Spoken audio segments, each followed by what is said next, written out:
Howdy. So something I wanted to share. I live on 10 acres in the country, and lots of times I get questions when I tell people, yeah, I live on 10 acres. Immediately, the first question is, oh, do you have chickens? Do you have cows? Do you have horses? Do you have goats, sheep, blah, blah, blah, everything? And my answer is no, we don't. We don't have any sort of livestock. We have cats and we have a dog. And sometimes I think people seem a little confused by that because I'm all about, like, I'm learning how to kind of like prep. I'm not like a doomsday prepper, not at all. But I want to be self-sufficient. We want to be able to, if anything were to happen, we want to be able to take care of ourselves for a certain amount of time here on our property. And so a lot of people know that about me. And then when I say we don't have like any livestock, we don't have anything we could eat, they're kind of confused. But what I wanted to say is, I've lived out here just 2 years now. That's it. So to me, that's still fairly new to the area and kind of where we're at. This is almost like a transition area for us. And the biggest thing is I grew up in the country from the ages of 6 to 14. Those are like your real formative years. I grew up in the country. We had a mini farm. We had goats, chickens, meat rabbits, doves, geese, ducks, lots of dogs, lots of cats, a miniature horse. We had a lot of animals. We had a lot of responsibility taking care of those animals. And because of that experience as a kid, like, mom and dad gave us responsibility for our animals. So we did the chores, we mucked the stall, we fed the rabbits, we cleaned their cages, like all of that stuff. It was on us. Because I know how it is, I am not in any hurry to rush to get livestock or rabbits or things like that because of the responsibility. It is huge. And I think in 2020, there was this kind of big migration when everything shut down. People suddenly realized, hey, we can work from home. Let's buy a place in the country.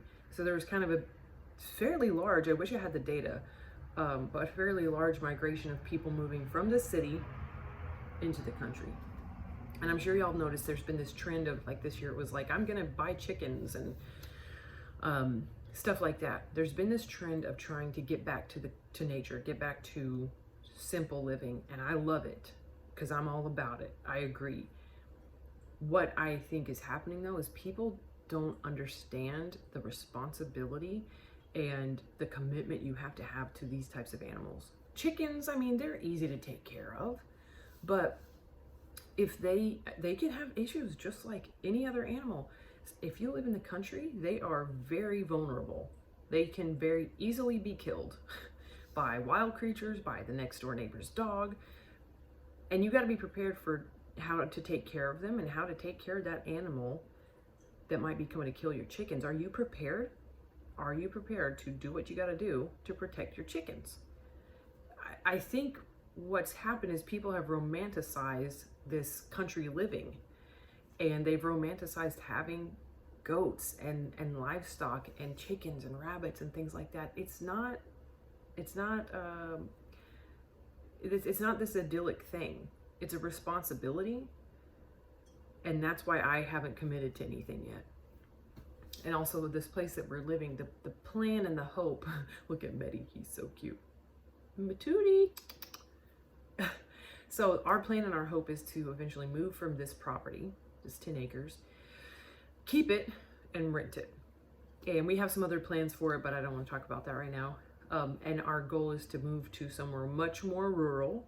And then that is where I hope to really start getting more into the homesteading and buying livestock and doing the things that we need to do to be much more self-sufficient.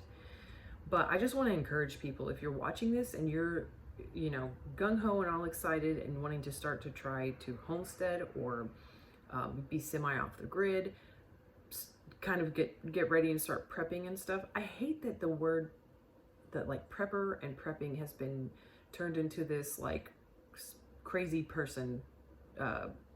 You know, it's been correlated with, not correlated, I don't know the word, but when people hear that word, they kind of think that you're like a crazy person or whatever. I want to say preparation. We like to be in preparation and prepared in case the water's out for a week, in case the electricity goes out. I mean, we here in Texas, we had that happen in February of 21. It was scary and lots of people weren't prepared and people died because it was so cold.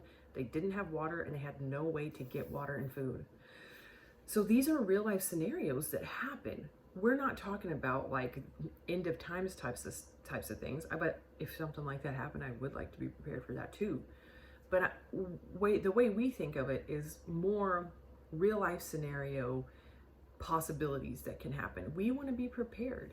And then also, what if something that comes to my mind, we've got family, our families aren't big, but we have family. What if one of our family members falls on really, really difficult times and like they literally cannot afford to feed their kids?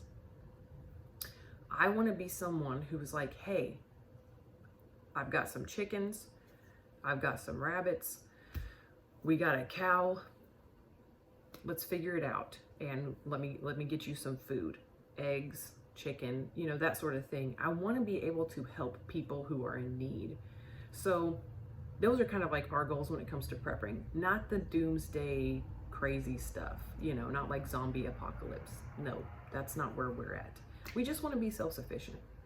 And the reason I made this video is because it was just kind of popping up on my Instagram feed and everything, talking about the romanticizing of moving to the country and getting chickens and selling your eggs and getting bees and selling your honey. People do not understand the undertaking and the commitment those types of things take. They jump the gun and they get into something that they can't handle. And the last thing I want to see is someone get some livestock or some animals that they actually cannot take care of, and then those animals are actually being neglected. So I just want to encourage you, if you're kind of starting out on your self-sufficient, semi off the grid type of lifestyle, please think long and hard before you commit to animals.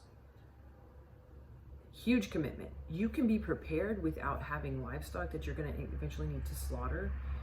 I think honestly chickens are a great place to start because you don't have to necessarily get them for meat. You can just get them for eggs and start practicing with something small. And don't get something just because it's cute. I love animals just as much as the next person. I love cute little baby, you know, rabbits and the chickens and all that stuff, but I also understand that they're animals and they are more than just something that's cute. So we need to not romanticize this lifestyle. It is difficult. The real people who are homesteading and raising animals, it's difficult. So when you're starting out on this, just think long and hard. Really, really do your research and don't jump into something that you are not prepared for. Go slow. I know it can be scary because I feel the same way. I feel like I'm super behind on being ready for stuff that might be coming our way with the economy being the way it is and everything. I feel like I'm super behind, but you know what? I'm aware, and that's the most important thing. I'm aware and I'm starting. So don't get so overwhelmed with feeling like you're behind that you get into over your head. So I just want to encourage y'all about that. I'll be putting up some more shorts with the cats, and then also a short with some new neighbors that we have, and they are cute. I love that I have neighbors who have the, you know, animals that I can enjoy that I don't have to take care of.